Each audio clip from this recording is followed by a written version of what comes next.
Amado Senhor, nós tiramos as sandálias dos nossos pés e corações para te adorar como convém.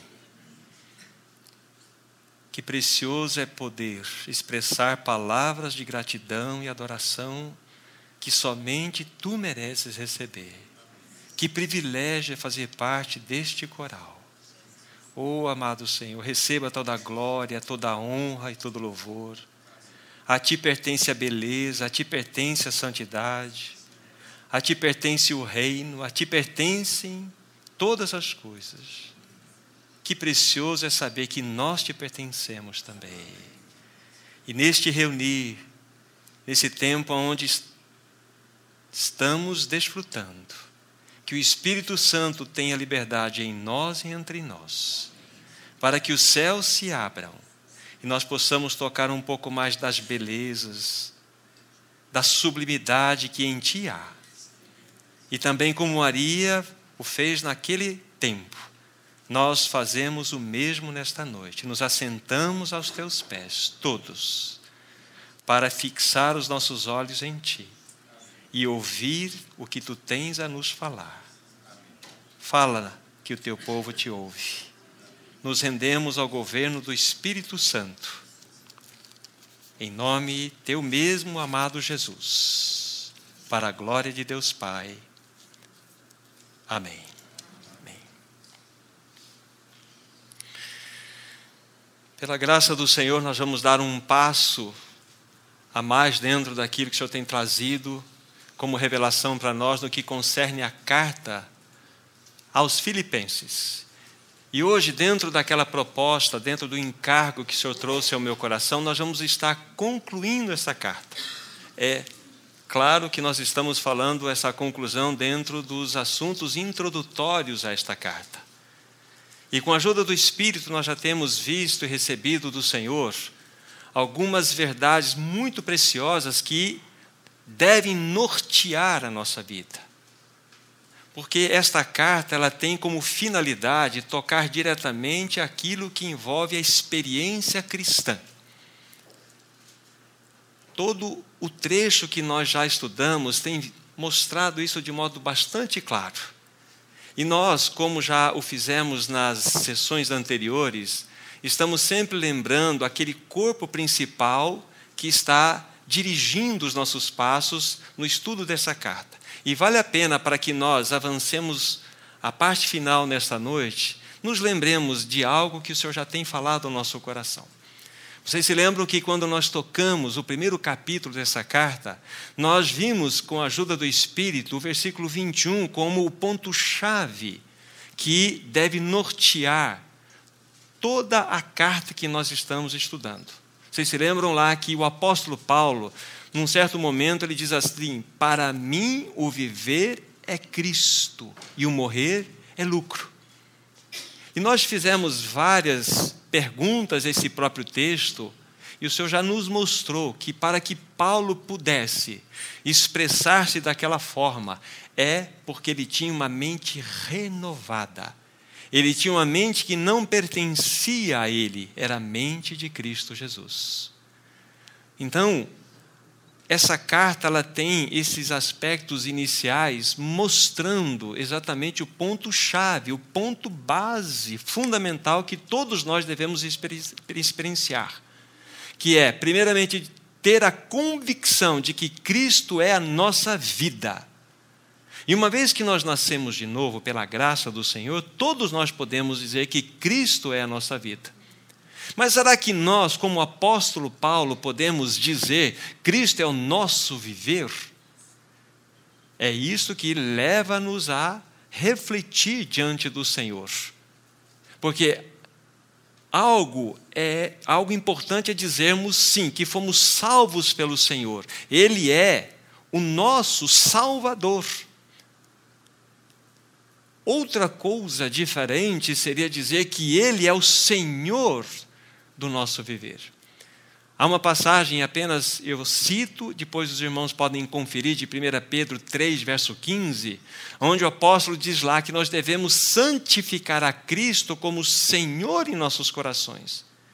E somente desta forma nós poderemos dar a razão da esperança que há em nossos corações. Nós poderemos testemunhar a respeito dessa esperança que há. Então, devemos santificar a Cristo como Senhor em nossos corações.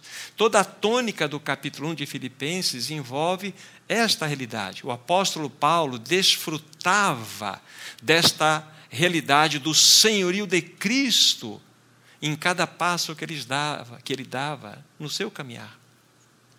Nós poderíamos perguntar a Paulo, mas Paulo, não basta apenas você dizer que Cristo é tua vida e teu viver, então nós teríamos adequadamente o perfil de um cristão que o Senhor quer para que testemunhe a seu respeito? Paulo diz, não, nós precisamos avançar no capítulo 2.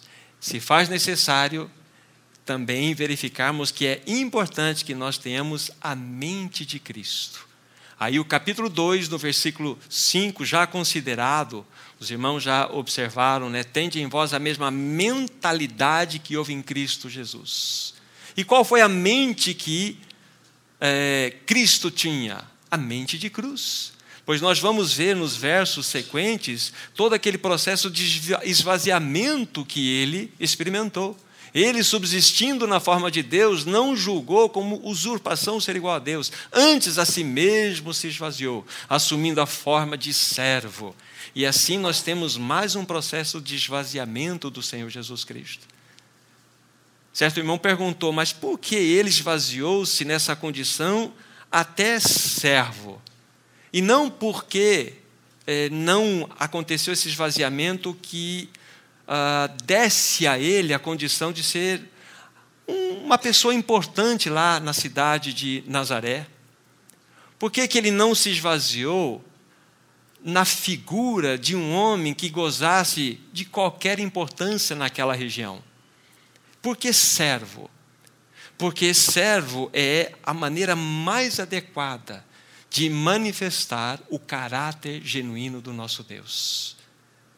Por isso que ele veio para servir e não para ser servido. O quão diferente nós somos do nosso Senhor.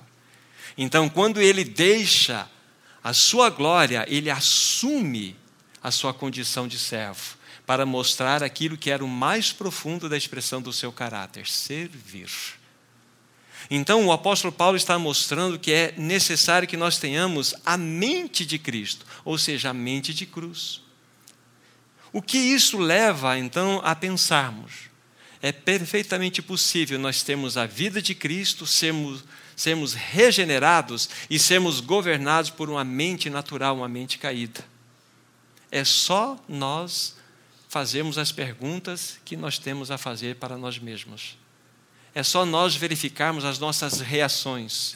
E nós vamos verificar ou comprovar o quão nós reagimos em função da nossa mente caída. Por isso, então, uma vez que tenho a vida de Cristo, estou desfrutando os primeiros passos do seu viver agindo em mim, se faz necessário o quê? Que eu tenha a mente renovada. E, diante desse assunto que nós pontuamos com um pouco mais de detalhes nas outras reuniões, a partir daqui nós vamos avançar, então, para o capítulo 3 e o capítulo 4. Nós sabemos, então, que, para que Paulo pudesse desfrutar de uma mente renovada, se fazia algo necessário na sua experiência, e nós vimos isso na semana passada. Baseado, apenas lembrando os irmãos, no livro de Romanos, capítulo 12, versículo 1. Vocês se lembram que o próprio apóstolo Paulo disse assim: rogo-vos, pois, irmãos, pelas misericórdias de Deus, que apresenteis o vosso corpo. Aí ele vai falar 3 coisas, como sacrifício vivo, santo, segundo, e agradável a Deus. Então, isso, em outras palavras, significa o quê? Que ele deveria consagrar-se assim ao Senhor. Ele estava dizendo, em outras palavras, Senhor, não me pertenço mais. Eu não tenho mais direito algum sobre mim mesmo. Eu sou teu totalmente. Aí o que vem no verso, ou no pensamento seguinte, na sequência do texto? E não vos conformeis com este século, com esta era. Mas, aí a melhor tradução lá é: sede transformados pela renovação da vossa mente, para um objetivo, para que experimenteis qual seja a boa, agradável e perfeita vontade de Deus. Então o apóstolo Paulo tinha a plena consciência que, para que ele desfrutasse da vontade do Senhor dentro desses âmbitos que foram apresentados aqui, ele precisava ter a mente renovada. E para que ele tivesse a mente renovada, se fazia necessário ele estar totalmente consagrado diante do Senhor. Ou seja, vale a pena nós batermos nesse ponto. Quando todos nós aqui nascemos de novo, precisamos, pela graça do Senhor, com a ajuda do Espírito, ter a compreensão de que nós não mais nos pertencemos. Somos daquele que por nós morreu e ressuscitou. Você não se pertence mais. Eu não me pertenço mais. A igreja não pertence a si mesma. Nós somos daquele que por nós morreu e ressuscitou. Isso é fundamental.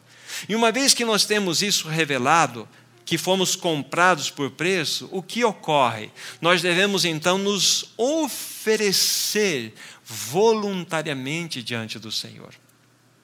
Lembre-se daquela situação: somos dele por direito de criação, somos dele por direito de compra e somos dele por entrega voluntária. É esta a realidade que o Senhor deseja.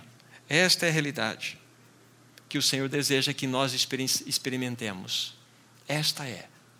Somos dele, guarde bem, direito de criação, direito de compra, e o que ele está esperando com expectativa no seu coração, que nós voluntariamente nos doemos a ele, ainda que sejamos dele por direito. Ele poderia exigir de nós, mas ele não fará isso. Ele está esperando calmamente cada um de nós chegarmos diante dele numa entrega pessoal, dizer assim: Senhor, eis-me aqui, sou teu por direito, mas também sou teu porque estou me entregando diante de ti. Quando isso acontece, é a realidade do versículo 1 do capítulo 12 de Romanos. É entregando-nos completamente a ele. Aí nós podemos entender por que a Bíblia vai dizer na sequência que nós não devemos tomar a forma desse mundo.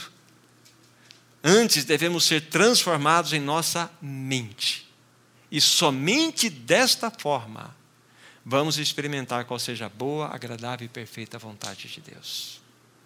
E isso, como nós falamos na semana passada, está diretamente ligado ao que é a formação do caráter de Cristo em nós.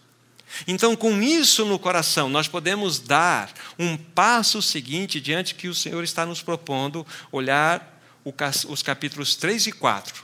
O capítulo 3 de Filipenses, então, tem um passo seguinte que o Espírito há de nos mostrar hoje. E o texto-chave para nós é o versículo 14, só para que nós destaquemos como temos feito nos outros capítulos. Prossigo para o alvo, para o prêmio da soberana vocação de Deus em Cristo Jesus. Prossigo para o alvo. Então, guardemos isto aqui. O capítulo 3 tem como força, como diretriz da nossa reflexão, que Cristo é o nosso alvo.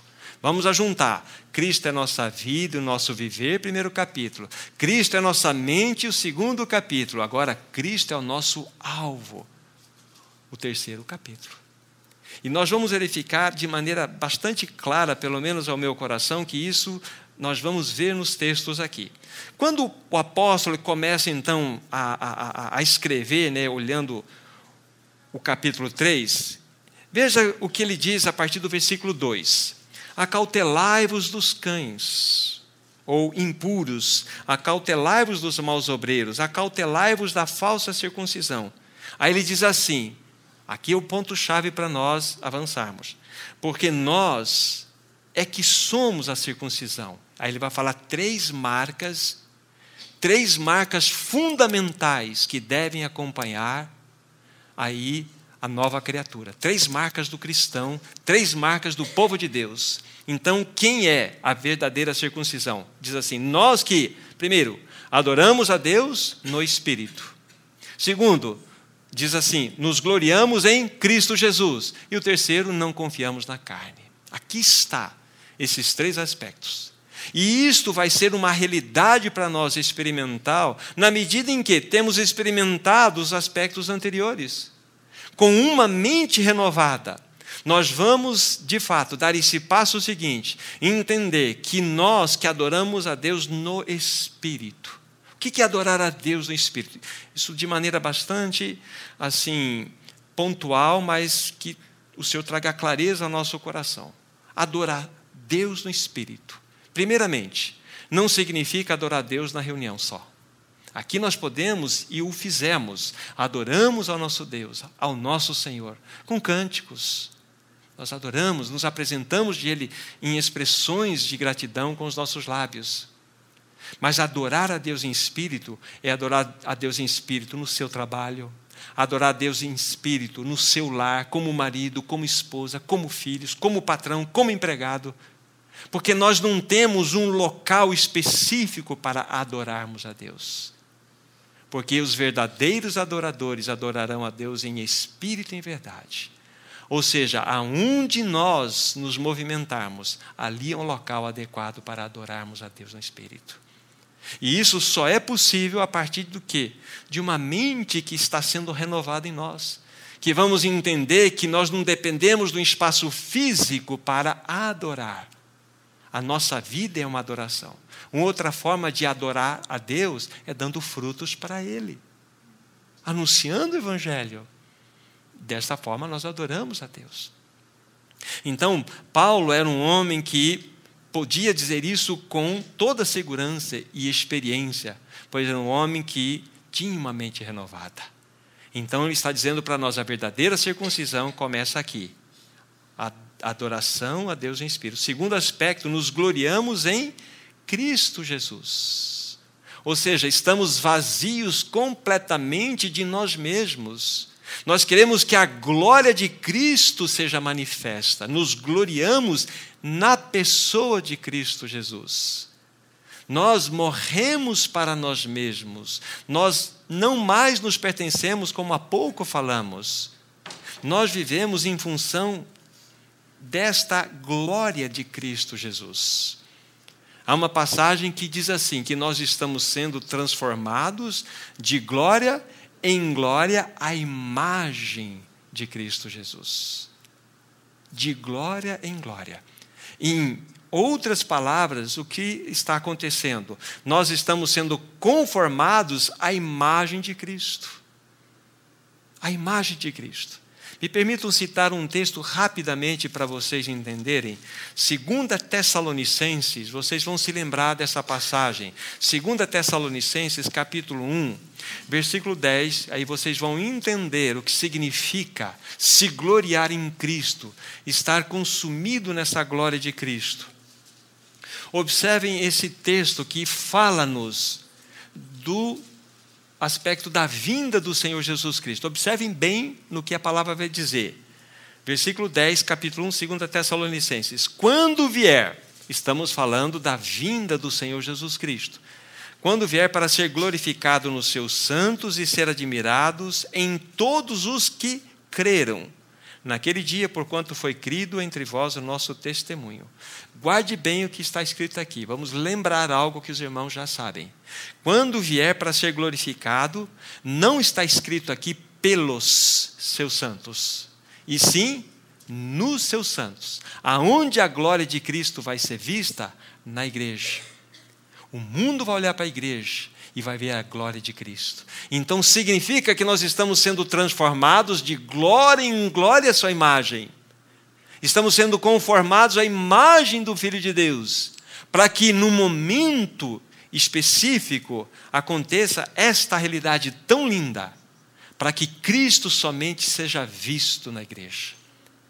O que é crescimento espiritual, meus irmãos, individualmente falando? É a quantidade de Cristo que está sendo formada em você e em mim. Não é a quantidade de informação bíblica que você tem na sua mente. lembre-se, por favor, depois de que passar toda a sua história e a minha história nesse mundo, levando em conta a não volta do Senhor Jesus agora, mas vamos avançar no tempo. Tudo que você e eu levaremos desse mundo resume-se em apenas uma única coisa. Única coisa. O quanto de Cristo foi formado em você. Só isso. Toda a tua riqueza, teu conhecimento, tua sabedoria, tudo que você possa juntar, vai ser comido pela traça, vai ser consumido pela ferrugem. O que você e eu vamos levar, só, mais nada, é o quanto de Cristo foi formado em você e em mim. A pergunta que eu faço para mim e para vocês: quanto de Cristo foi formado em você? Quantas pessoas tocam a Cristo numa medida? Quantas pessoas tocam a Cristo?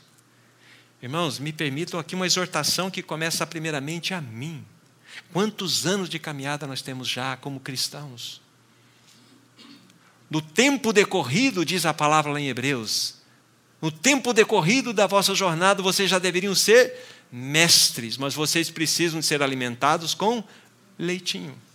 O leite é importante. A Bíblia fala que devemos nos alimentar do genuíno leite espiritual para que por ele seja dado crescimento para a salvação. Esse é o crescimento harmônico, é adequado. Mas nós precisamos agora entender que a própria palavra fala que é necessário um outro tipo de alimento.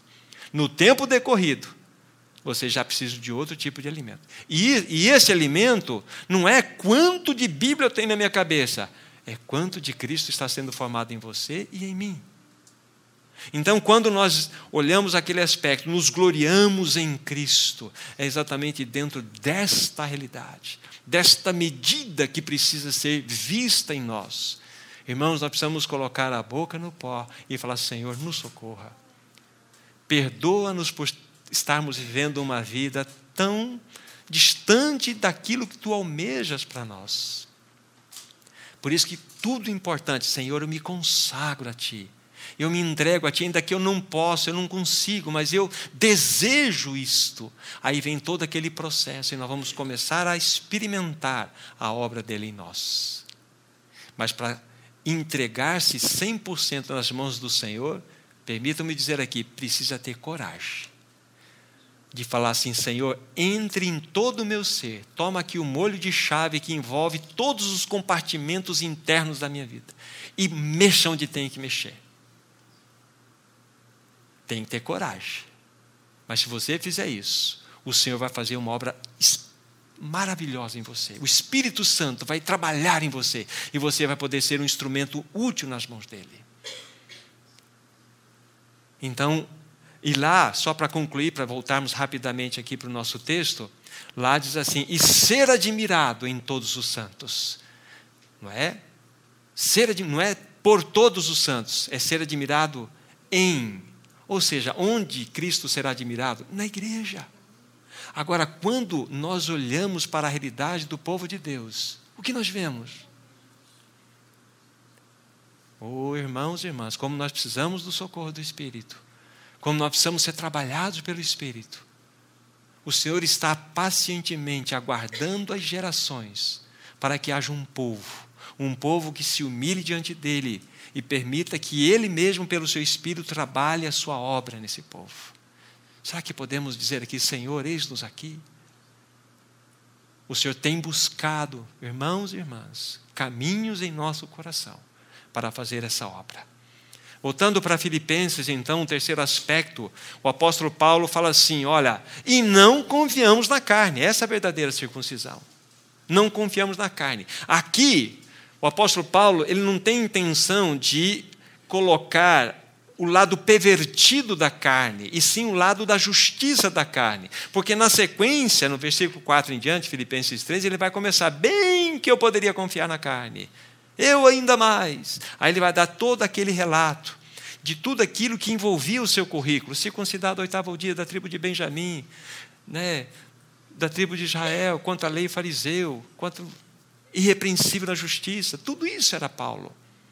Mas ele vai dizer algumas palavras importantes para nós avançarmos aqui. Então, esse é um quadro importante. Quando nós temos a experiência de começarmos a experimentar a renovação da mente, nós vamos verificar que adorar a Deus em espírito, gloriar-se em Cristo e não confiar na carne, é uma característica de uma renovação que está acontecendo na sua e na minha mente. Estamos avançando. Aí Paulo, ele vai nos dizer, eu vou separar algumas palavras para vocês, para entender por que capítulo 3 de Filipenses envolve Cristo é o nosso alvo. Então vamos aqui verificar algumas palavras. No versículo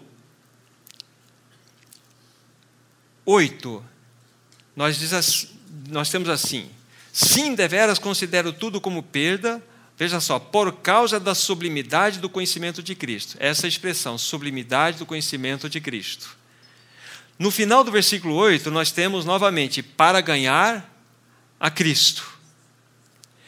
Nós temos no versículo 10, para o conhecer. Vamos tomando essas palavras. Quando nós entramos no capítulo 12, nós encontramos outra expressão muito importante. Prossigo para conquistar. Olha só, prossigo para conquistar. Aí nós temos mais na sequência, versículo 13, na parte final. Avançando para aquelas que estão diante de mim. Vejam as expressões fortes. E versículo 14, prossigo para o alvo, para o prêmio da soberana vocação. Então, somem estas palavras e observem que Paulo, ele estava avançando. Paulo tinha a vida de Cristo, Paulo estava desfrutando do viver de Cristo, Paulo tinha a mente renovada, Paulo tinha a compreensão clara daquilo que o Senhor estava fazendo na sua vida, ele era um consagrado a Deus. Mas ele parou aí? Não, ele queria avançar, ele falou que é para o conhecer, eu prossigo para o alvo, eu quero ganhar a Cristo, eu esqueço das coisas que para trás ficam. Então vejam que o alvo é Cristo. O alvo é Cristo. Paulo tinha um alvo, e esse alvo era Cristo. Veja que nós somos de Cristo, fomos para Cristo e continuamos em Cristo. E nós podemos entender essa relação, novamente, lembrando os irmãos, dentro do que aconteceu com o povo de Israel quando saiu lá do cativeiro de 430 anos no Egito. Lembramos de todo aquele processo que Deus utilizou através de Moisés, culminando naquela última praga que era a morte dos primogênitos, onde foi ordenado que houvesse a imolação de um cordeiro, o sangue fosse aspergido do lado de fora, vergas e ombreiras, enfim. Ali aponta-nos para um ato de libertação que aconteceu através da obra de Cristo para nós, a Páscoa. Fomos libertos. Mas o que aconteceu depois dessa libertação? O povo foi tirado do Egito e foi colocado em marcha. Deus não chegou para o seu povo através de Moisés e disse o seguinte: olha, bom, vocês saíram da escravidão por esses séculos todos, agora vocês cuidem da vossa vida. Não. Ele tinha um objetivo claro: vocês vão para Canaã. Canaã. E Canaã representa para nós a plenitude de Cristo. Então, eles estavam saindo de um contexto libertador, que foi, nessa figura, efetuado por Cristo, e tinha direção a quê? A conhecer a Cristo. Ou seja, o alvo era Cristo. O alvo era Cristo. Olhem, por favor, o versículo 14, novamente desse capítulo que estamos pontuando. Prossigo para o alvo, para o prêmio da soberana vocação. Essa palavra soberana, um irmão buscou uma melhor tradução para ela e encontrou uma que é ascensional. E ela é muito importante porque ela traz ou traduz exatamente aquilo que estava acontecendo na experiência de Paulo. Ascensional, em direção ao céu. Ou seja, o apóstolo Paulo tinha uma vocação. Essa vocação é revelada, virem a página, no versículo 20 do capítulo 3. Olha só, pois a nossa pátria está nos céus. Diz aí, da onde aguardamos o Salvador, Jesus Cristo, o nosso Senhor. Então, Paulo tinha uma vocação, ele tinha um alvo a atingir. Apesar de ele ter experimentado todas aquelas realidades maravilhosas, ele não estabilizou. Ele não parou ali, estagnou, ele estava avançando. É assim que acontece com a nossa jornada cristã. Nós sempre estamos numa dinâmica de avanço. Nós nunca chegamos a um ponto e vamos chegar àquele pensamento, bom, cheguei ao limite. Não. Nós sempre vamos avançar. O apóstolo Paulo, na realidade, tinha uma vocação de trigo, diferente da vocação do joio. A vocação do trigo, comparada com o joio, ela tem algumas características muito importantes. O trigo, quando ele está no seu processo de frutificação, ou seja, os seus cachos estão repletos do fruto, então, naturalmente, pelo peso, ele se inclina. Mas algo diferente acontece também, que as suas raízes, de maneira espontânea, já estão se desprendendo do solo, facilitando a colheita. O contrário do joio, que aparentemente é igual ao trigo, o joio ele cresce ereto porque ele não tem fruto, ele está estéril e as suas raízes estão mais profundadas na terra, no solo. Paulo tinha uma vocação, Paulo tinha esse chamamento ascensional como ser trigo. É esta a nossa vocação, irmãos. Nós estamos sendo desprendidos deste mundo, nós estamos sendo tirados desse mundo, para que nós possamos experimentar, de fato, tudo aquilo que o Senhor tem reservado para nós. Frutificação, libertação desse mundo. Esta é a realidade que o apóstolo Paulo desfrutava. Irmãos, agora uma coisa muito importante. Quando nós não experimentamos esse crescimento ascensional, quando nós não experimentamos esse crescimento em direção ao céu, em direção ao eterno propósito de Deus, nós não somente estagnamos, mas nós evoluímos. Porque não tem estagnação no contexto da vida cristã. Ou você avança ou você decresce. Isso é muito simples e facilmente a gente pode experimentar isso. É só você parar de ter comunhão com o Senhor, comunhão com a sua palavra, comunhão em oração, comunhão com os irmãos. Você vai experimentando toda uma enxurrada do lixo desse mundo, do lixo das coisas que estão à sua volta, para te distrair de tudo aquilo que o Senhor deseja. Então você está, e eu também, se assim experimentar essa desgraça, evoluindo. Mas é muito importante para nós entendermos que nós fomos chamados para desfrutar dessa vocação ascensional. E isso tem um lado muito prático da nossa jornada. Muito prático. Saiba que a tua carne e a minha vai sempre conspirar contra você. A nossa carne irá conspirar contra nós. Não caia numa tolice de dizer assim, Senhor, eu vou ler a tua palavra quando a tua graça me movimentar. Eu vou orar diante do Senhor quando a tua graça me mover. O que mais a tua carne deseja ouvir é exatamente isso. Ela vai falar, deixa comigo. E você não vai orar e você não vai ler. Isso implica num posicionamento de fé, de um passo de fé que você precisa dar, disciplinado, diante da palavra, para que você receba todas as bênçãos que o Senhor tem para você. Isso não é legalismo, isso é um passo de fé. Vocês se lembram quando o povo de Israel, voltando ao exemplo lá do passado, o povo de Israel, dentro daquele processo de marcha até o Mar Vermelho, chegou diante do Mar Vermelho e parou ali. De repente, os inimigos egípcios começaram a apertá-los. E eles estavam diante de uma impossibilidade. E o povo entrou num processo sério lá, de convulsão. E foram para cima de Moisés. Moisés, e daí? Moisés também se perturbou e foi diante do Senhor. E o Senhor disse o seguinte, por que você clama para mim? Ordena o povo que marche. Aí nós chegamos na seguinte situação. O povo, o Mar Vermelho. O povo fala assim, Senhor, abra que nós vamos. O Senhor fala assim, não, pisa que eu abro. Não, Senhor, abra, só uma pontinha que nós vamos. Não, pisa que eu abro. Irmão, se nós não dermos o passo de fé, não abrirá o mar. Ele não vai abrir nem uma pontinha para saber que Ele está presente ali. Nós andamos por fé.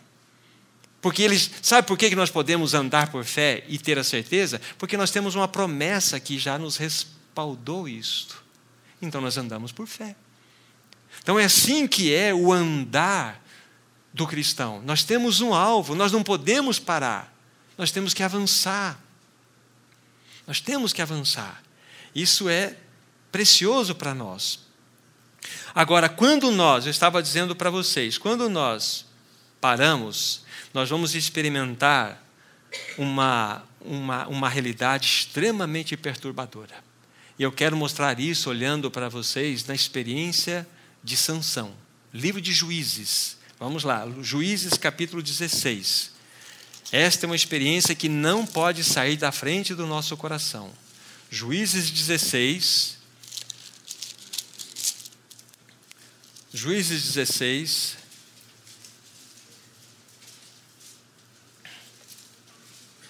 Nós vamos ler aqui alguns versos,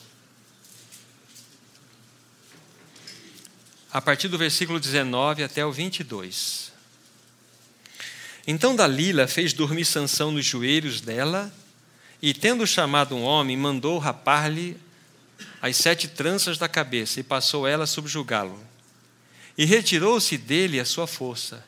E disse ela: os filisteus vêm sobre ti, Sansão. Tendo ele despertado do seu sono, disse consigo mesmo: sairei ainda esta vez, como dantes, e me livrarei. Porque ele não sabia ainda que já o Senhor se tinha retirado dele. Então os filisteus pegaram nele e lhe vazaram os olhos. E o fizeram descer a Gaza e amarraram-no com 2 cadeias de bronze. E viravam um moinho no cárcere. E o cabelo da sua cabeça, logo após ter rapado, começou a crescer de novo. Mas vamos pegar essa experiência de Sansão, que nos mostra aqui uma lição espiritual muito oportuna para o nosso tempo. Muito oportuna. Sansão era um nazireu. Era um homem que havia feito um voto diante do Senhor. E esse homem tinha que ter algumas características específicas. Ele não poderia rapar o cabelo. Ele não podia tomar vinho, que era o símbolo da alegria, porque a alegria seria o próprio Senhor. Ele não podia tocar em morto. Algumas situações que caracterizavam este nazireado. E Sansão era um nazireu. Mas ele, então, perdeu a sua consagração quando ele adormeceu nos braços de Dalila. Então, um símbolo aqui das distrações desse mundo. Ele adormeceu, perdeu a sua consagração. Por que a consagração? Porque, na realidade, quando foi cortado o seu cabelo era um sinal de consagração. E quando nós perdemos, de fato, a consagração, a nossa total devoção ao Senhor, algo na sequência nós vamos experimentar. O que aconteceu? Quando os filisteus chegaram e viram que a força já não estava nele, porque a sua consagração foi tirada dele, que era símbolo do seu cabelo comprido, os seus olhos foram vazados, perdeu a visão. Perdeu a visão. E na sequência, então, ele é levado prisioneiro até Gaza, ele foi amarrado com cadeias e foi colocado para rodar um moinho. Ele foi fazer um trabalho de um animal, andando em círculos. É assim quando nós perdemos a nossa consagração. Nós deixamos de crescer ascensionalmente em direção ao Senhor. Nós andamos em torno de nós mesmos, perdidos. Por quê? Primeiro, deixamos a consagração, tivemos os nossos olhos vazados, perdemos a nossa visão, nos tornamos feras bestiais, andando em círculos. Irmão, nós devemos tomar a sério esta realidade e fazer uma comparação se o nosso alvo, de fato, está sendo atingido. Será que nós não estamos sendo distraídos com todas as coisas que estão à nossa volta? Tantas coisas vêm até nós, têm vindo até nós para nos distrair do Senhor, para nos separar dessa consagração. Mas o apóstolo Paulo, então, ele mostrou o que ele tinha no seu coração, voltando para Filipenses 3,14. Eu prossigo para o alvo, para o prêmio da ascensional vocação de Deus que está na pessoa de Cristo Jesus. Isso é precioso, irmãos. Então, já nós vamos dar logo um outro passo seguinte, para que nós entendamos bem esse assunto do crescimento espiritual, que tem a ver com a formação de Cristo em nós. Algo mais eu deixo registrado para os irmãos. Quando nós nascemos de novo num estágio. Olhando para um exemplo numérico, muitos pensam que nós nascemos de novo no estado zero. E a partir do zero devemos crescer 1, 2, 3, assim por diante. Mas dentro desse exemplo, o fato é que todos nós nascemos 10. Todos nós somos 10. Todos nós somos dirigidos por nós mesmos, pela nossa mente, pela nossa forma natural de agir. Nós nos atritamos, nós somos conflituosos, nós não temos harmonia entre nós, apesar de regenerados. Nós somos pessoas sem quebrantamento. Quebrantamento. Vocês se lembram que João 12, 24 fala assim: se o grão de trigo caindo em terra não morrer, fica ele só, mas se morrer, dá muito fruto. Ali fala-se da pessoa de Cristo. Através da sua morte, ele ofertou-se a si mesmo. Então, ele padeceu a morte. Mas, pela sua morte, ele produziu muitos frutos. E nós nascemos todos trigos. Nós somos trigos. E se nós tivermos esse pensamento, então vamos imaginar um grão de trigo sentado em cada cadeira que está aqui nesse momento. Somos grão de trigo. Estamos olhando para o grão de trigo e sabemos que cada um desse grão de trigo tem a vida em si. Mas é uma vida produtiva? Não é uma vida produtiva. E quando a vida não é produtiva, nós começamos a olhar as nossas cascas e começamos a fazer as comparações, que a minha casca é mais bonita. Olha, você é um grão de trigo muito pontiagudo. Olha que casca esquisita é sua. Nós começamos a olhar todos os aspectos externos. Por quê? Somos pessoas que têm a vida, mas uma vida que está enclausurada. Para que esse grão de trigo possa produzir vida e vida em abundância, o que tem que acontecer com ele? Ser plantado. Aí abre a terra, coloca o grão de trigo, cobre-se com a terra e vai começar a sofrer um processo de apodrecimento daquela casca. Essa é a vida da nossa alma. Essa é a nossa vida natural que precisa ser consumida. Uma vez que ela é consumida, o que surge? A vida. Então nós vamos ser plantados na morte. Por isso que a palavra de Deus é assim: levando sempre por toda parte o morrer de Jesus, para que a sua vida se manifeste em nós, para que em nós opere a morte e em vós a vida. A necessidade de nós experimentarmos a nossa morte em Cristo diariamente. Então, todos nós nascemos 10. E o crescimento dentro desse raciocínio é 10, 9, 8, 7, 6, assim por diante, até chegarmos abaixo. Até chegarmos ao que nós devemos ser, nada, e ele então seja o tudo. Aí vocês vão se lembrar de João 3,30. Quando João Batista, ele vai dizer, dentro daquele contexto, que o noivo é que tem que, no verso 29 ele diz, o noivo é que deve receber a noiva. Eu sou um amigo do noivo. Mas ele fala assim, convém que ele, o noivo Cristo, cresça e eu diminua. Esse é um princípio espiritual. Convém que Cristo cresça e nós diminuamos. Cristo precisa crescer em nós, mas para que isso seja uma realidade, nós precisamos diminuir. Então, quando nós vemos estas verdades na palavra do Senhor, nós vamos, de fato, entender o que é ter Cristo como nosso alvo. Virem, por favor, no capítulo 3 que estamos ainda, aí já vamos avançar no 4 na sequência. O versículo 18 diz assim: muitos andam entre nós, dos quais repetidas vezes eu vos dizia e agora vos digo, até chorando, que são inimigos da cruz de Cristo. O que significa isso aqui? Nós podemos ter várias explicações, mas uma delas nós podemos dizer da seguinte forma, que há dois tipos de cristão.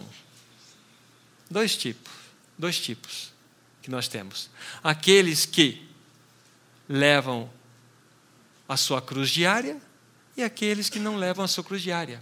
E todas as vezes que nós escolhemos a viver por nós mesmos, a viver segundo a nossa mente, nós nos constituímos inimigos da cruz de Cristo, porque nós não desejamos que ela opere em nós o que precisa ser operado.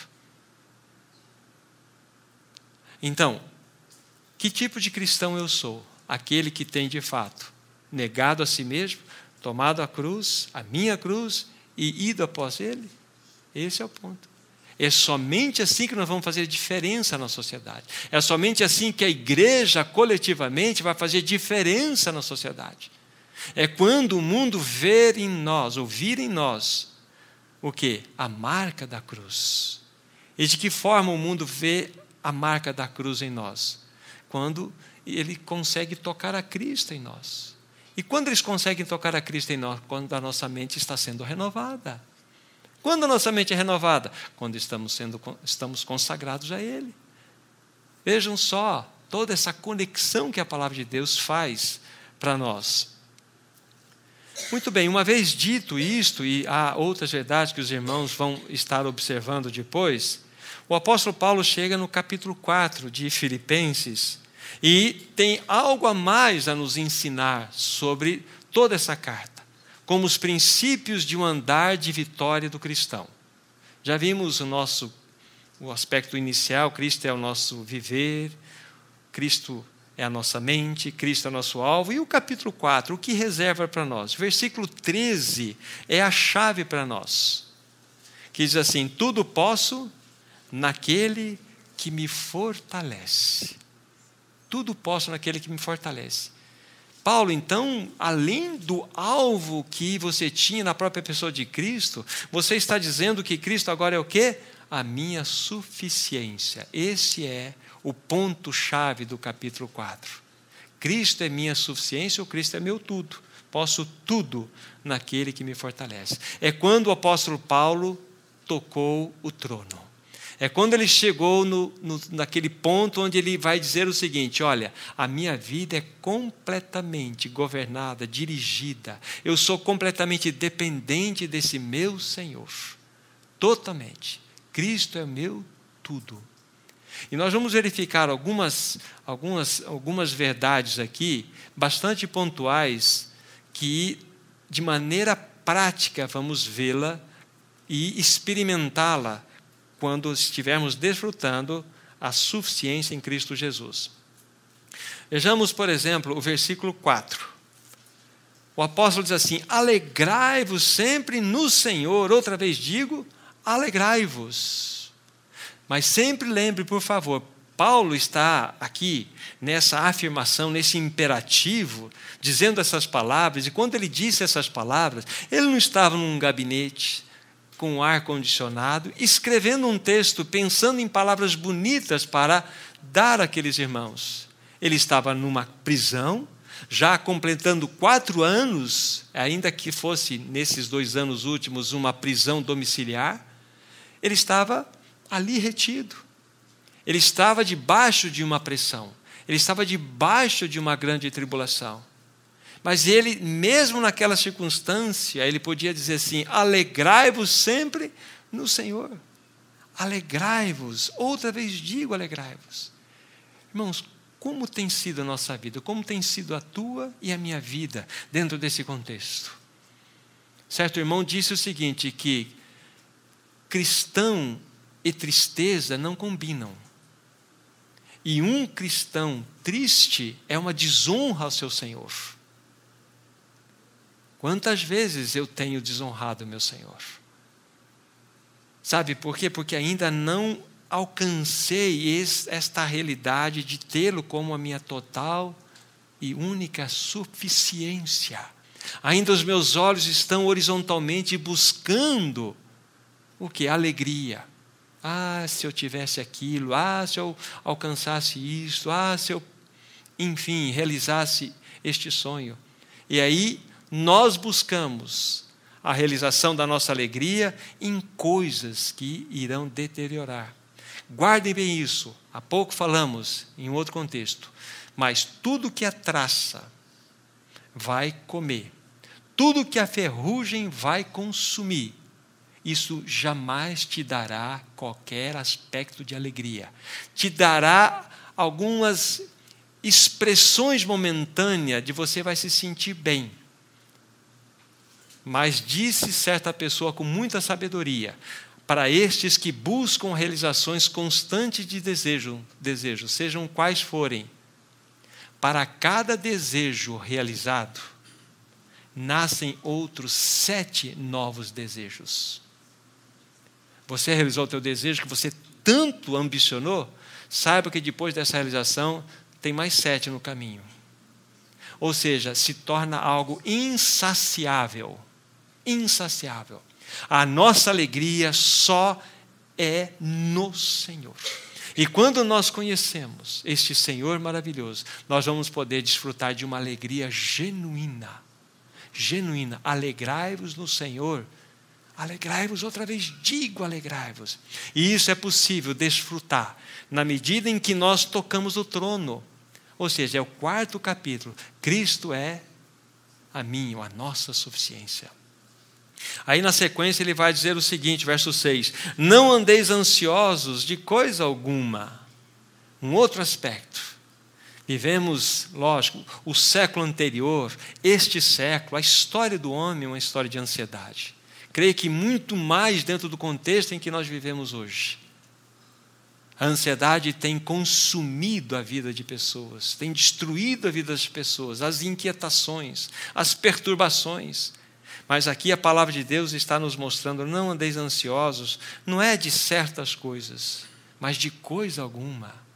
E isso é possível quando nós tocamos o quê? O trono.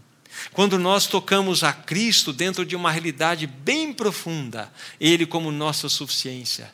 Percebem o quanto nós precisamos? O quanto eu preciso de conhecê-lo, de conhecermos esse Cristo maravilhoso como nossa suficiência, como nosso tudo. Irmãos, a nossa realização não está em absolutamente nada mais a não ser na pessoa de Cristo. Ele nos fez de tal maneira que nós só seremos plenos em nós mesmos, contentes em nós mesmos, a partir dele ser o centro em nós mesmos. Ele, somente Ele. Então ambicione a Ele, busque a Ele. Os nossos corações vão se aquietar. Quantas vezes nós temos buscado atravessar a ponte sem antes mesmo chegar até ela? Isso, em outras palavras, é viver uma vida de ansiedade. 98% de tudo aquilo que perturba o coração do ser humano nunca, em hipótese alguma, vai acontecer. Tudo está no âmbito da sua mente. Nós criamos essas situações. Então o Senhor quer que nós aprendamos a não andar ansiosos em coisa alguma. Aí tem o remédio. Porém, em tudo sejam conhecidas diante de Deus as vossas petições. Aí diz aí, pela oração, súplica com ações de graças. Então, quando nós tocamos o trono, quando nós tocamos a suficiência em Cristo Jesus, nós podemos desfrutar de uma alegria nele. Nós podemos ter uma vida, longe da ansiedade. Não andar ansiosos. Nossa saúde às vezes nos incomoda, não é isso? Nossos negócios, nossos relacionamentos, nossas realidades de envolvimentos familiares nos perturbam. Mas você e eu já experimentamos entregar nas mãos daquele que governa esse universo? Olha o que diz, por favor. Segurem aqui, a gente já volta. Isaías, capítulo 18, versículo 4.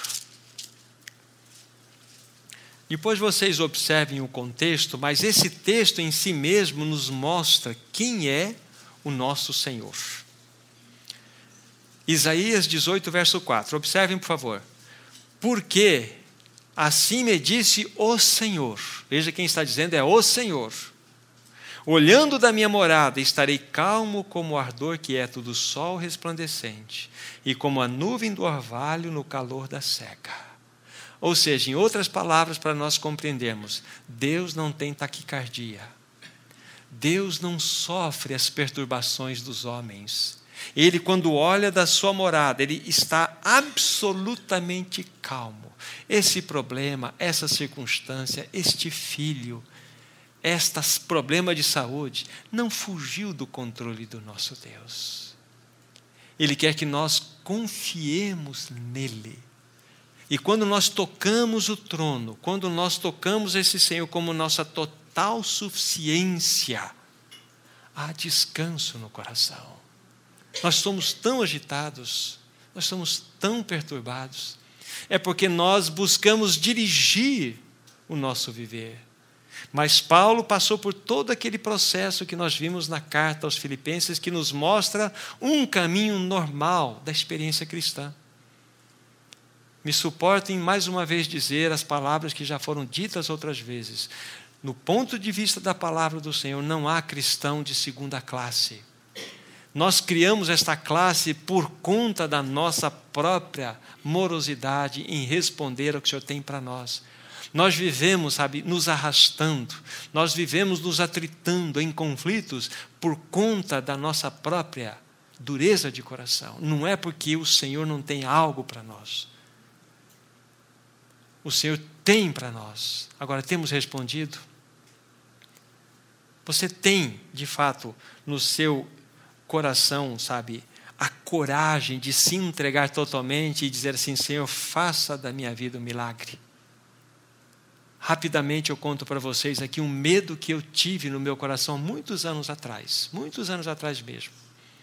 Eu estava ouvindo uma mensagem e o pregador falou o seguinte: olha, o momento da entrega é agora. Entregue-se nas mãos do Senhor.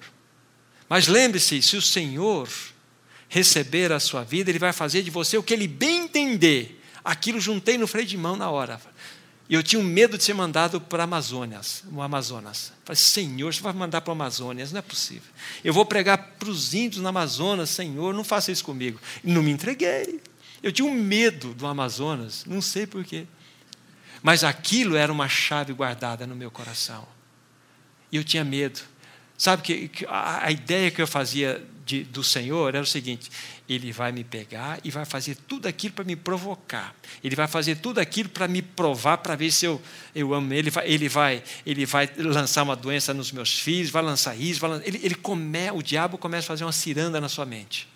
Se você se entregar, olha, você não vai casar. E se entrega na mão do Senhor para você ver. Você não vai casar, não. Está duro assim. Imagina se entregar na mão do Senhor.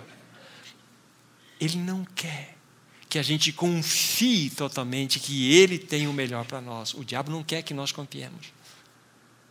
Mas o Senhor quer que nós nos entreguemos docilmente nas suas mãos. Ele, de maneira suave, vai operar em nós. E isso nós vamos desfrutar na medida em que começarmos a tocar o seu trono, tocar esta realidade de que Ele é a nossa suficiência, que nada nos faltará, nada. Ele não vai nos abandonar, nada. Ele está no controle, Ele está no manche, Ele está pilotando. Ele é o nosso Senhor. Então Paulo está nos mostrando essa realidade aqui. Voltando então para Filipenses 4, no verso 7, vai nos mostrar o seguinte: uma vez que estamos desfrutando dos aspectos anteriores, ele fala assim: e a paz de Deus, que excede todo entendimento, guardará o vosso coração. Olha só, novamente aparece: a vossa mente em Cristo Jesus. A paz de Deus. Olha, é uma paz imperturbável que vai. Essa palavra guardará no seu original é patrulhará. Ele fará patrulha. E vai guardar o seu coração e a sua mente em Cristo Jesus. Veja só que proteção. Quando nós tocamos a suficiência do nosso Senhor, nós então encontramos essa paz. Essa paz. Ele nos doa essa paz em Cristo Jesus. Como somos diferentes do nosso Senhor ou daquilo que Ele propõe a nós. O que Ele propõe a nós. Aí, nos versos 8 e 9, ele vai reafirmar algo que é tremendamente significativo, como já foi falado para os irmãos aqui. Finalmente, irmãos, ele diz: tudo que é verdadeiro, tudo que é respeitável, tudo que é justo, tudo que é puro, tudo que é amável, tudo que é de boa fama, se alguma virtude há, se algum louvor existe, seja isso que ocupe o vosso pensamento. Olha, o tipo de pensar que deve haver na nossa mente. Vocês se lembram que na semana passada nós havíamos dito que nós podemos compreender esse assunto da mente em duas formas. A primeira é que a nossa mente ela é vista como portões daquelas cidades da Idade Média onde os conflitos aconteciam. Os inimigos vinham e não tentavam invadir a cidade pelos muros, e sim pelo portão. E ali que a batalha era acirrada. Na vida da nova criatura, a batalha mais acirrada está aqui, na mente. E se a nossa mente não estiver guardada pelo Senhor, se nós não tivermos o escudo da fé, com o qual poderemos apagar todos os dardos inflamados do maligno, nós seremos presas fáceis do inimigo. Nós seremos conduzidos por pensamentos dele. O que significa não deis lugar ao diabo, que diz lá em Efésios 4?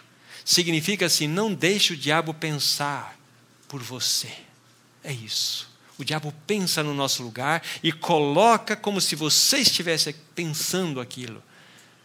Isso são ataques do maligno. Então há uma batalha acirrada, como nós já falamos isso para os irmãos, na nossa mente.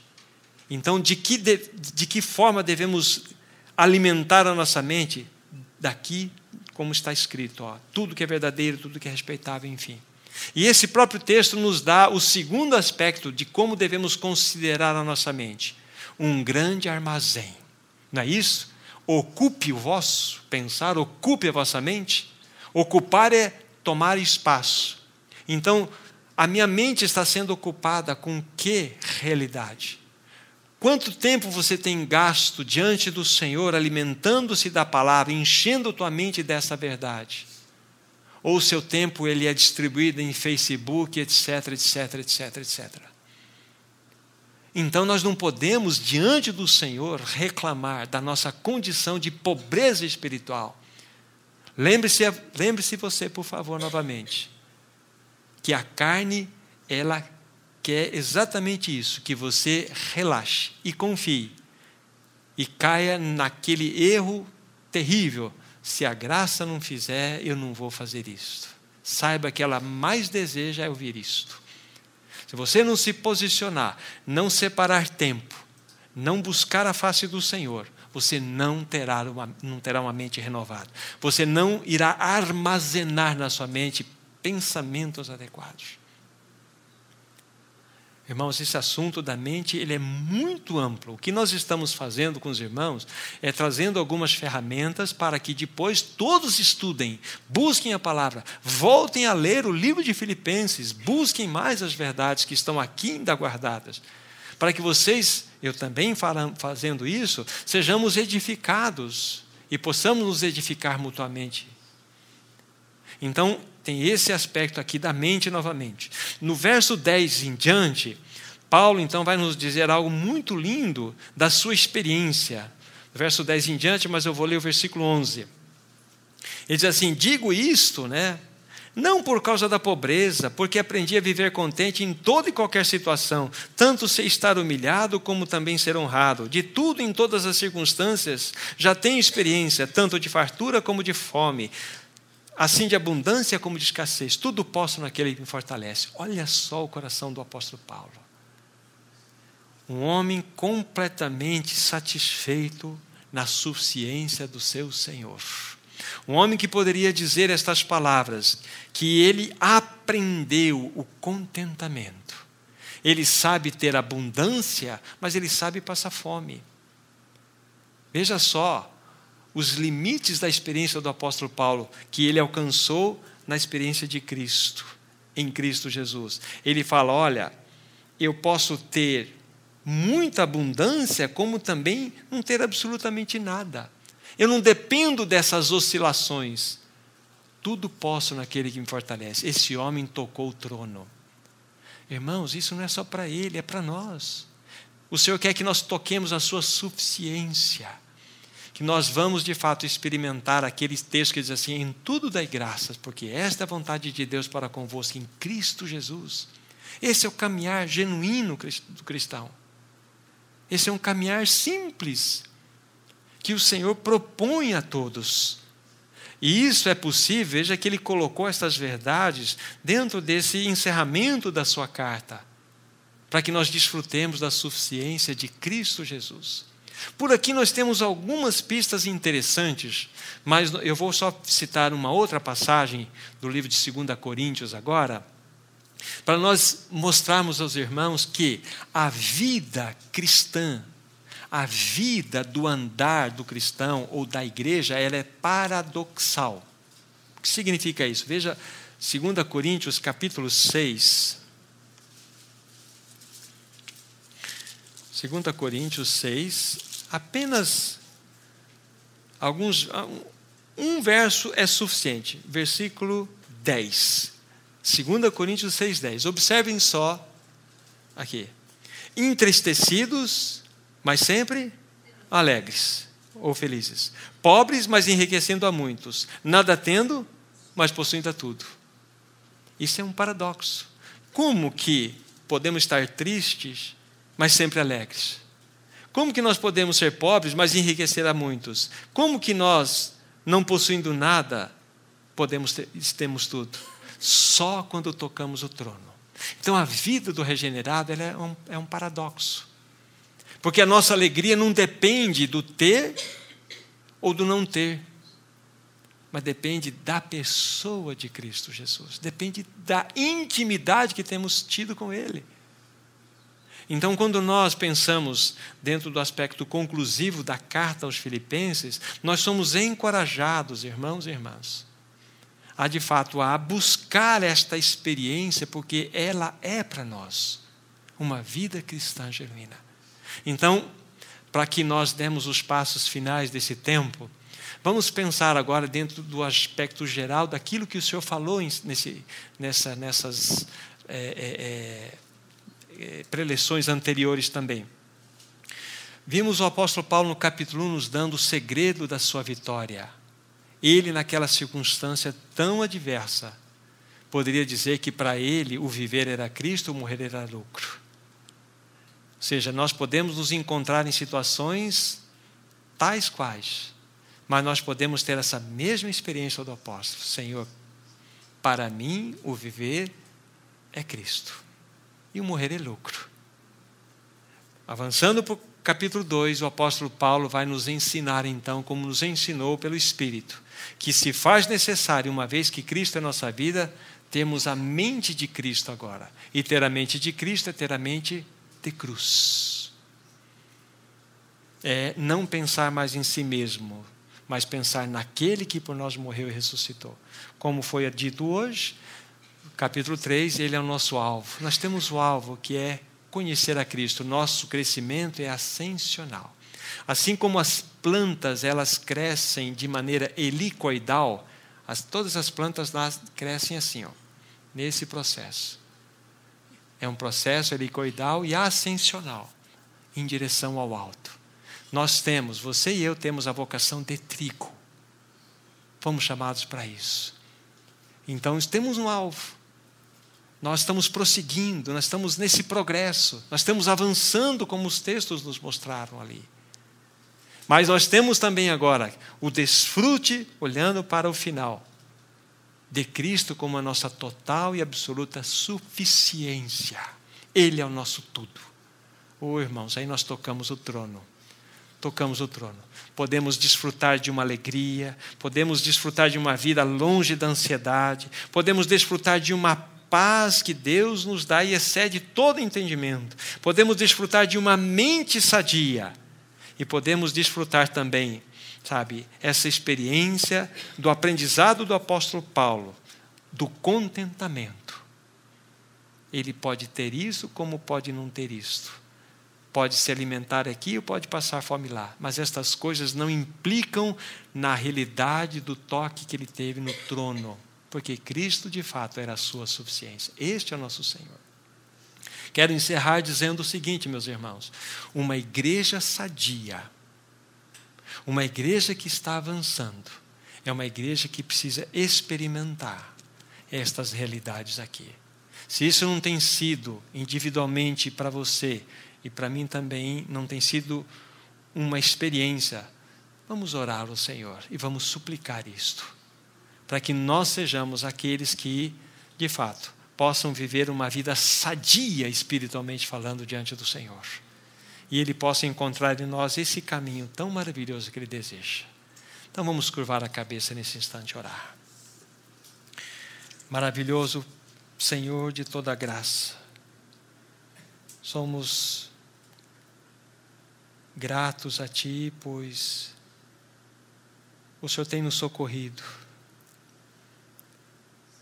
Nós queremos confessar que Tu és a nossa vida, Tu és o nosso viver, Tu és a nossa mente, Tu és o nosso alvo e a nossa suficiência.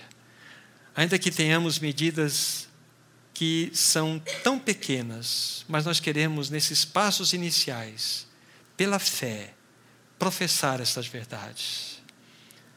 Nós desejamos como um só que Tu operes em nós, coletivamente, essas realidades.